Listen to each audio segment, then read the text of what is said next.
Изземање на обвинителството од судењето за убиството на 14-годишната Вања Ѓурчевска и на 74-годишниот Панче Жежовски побара денеска прво обвинетиот Љупчо Палевски Палчо, поради пристрасност и нецелосна и незаконска истрага на обвинителката Жаклина Крстевска Јосифовска. Палевски ја обвини Јосифовска дека направила кривично дело во истрагата, со тоа што не утврдила дали другите обвинети поседуваат оружје и че урата од местото каде убиен Жежовски не ја завела во листата на докази. Според Палевски, обвинетиот Боре Видевски имал дозвола за пиштол од марката чешка зброевка со калибар 9 мм. Каде е пиштолот?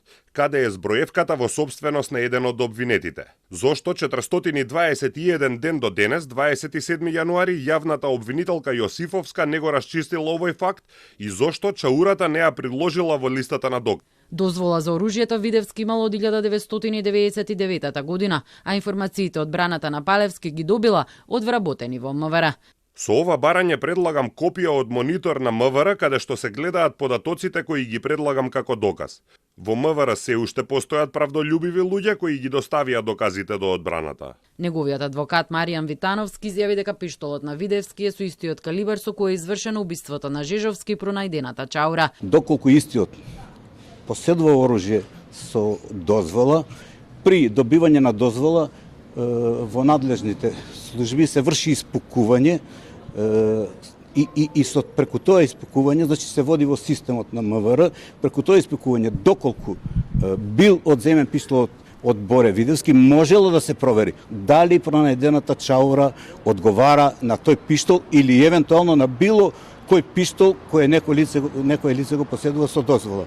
Витановски смета дека со действијата кои ги презема обвинителството се прават обиди за Палевски да се доведе во врска со кривичното дело, а можеби и другите обвинети преговарале за таков исход. Обвинителката Јосифовска коментираше дека наводите на Палевски се неосновани. На прашањето дали Видевски поседувал оружје, таа рече дека обвинителството ги обезбедило сите докази и сите действија се преземени. Во поднесеното барање за изземање го искористи моментот да ги изнесе сите своји наводи кои што начално му одат во подкрепа на негова одбрана.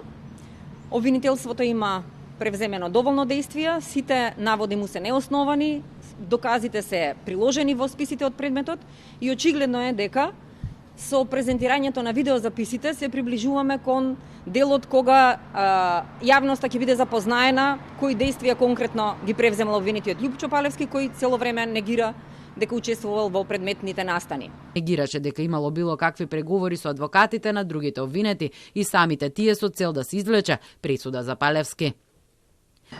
Многу чудно е како тоа обвинетиот Љупчо Палевски ги има записниците за испитување од осомничените Велибор Манев, Боре Видевски, Владко Кешишев и Александар Ѓорчевски во обвинителството, бидејќи тоа се списи кои што се само за обвинителството, а не се доставени ниту на увид, ниту на одбраната примерок, па многу е чудно како дошол до истите и ги презентира во јавноста.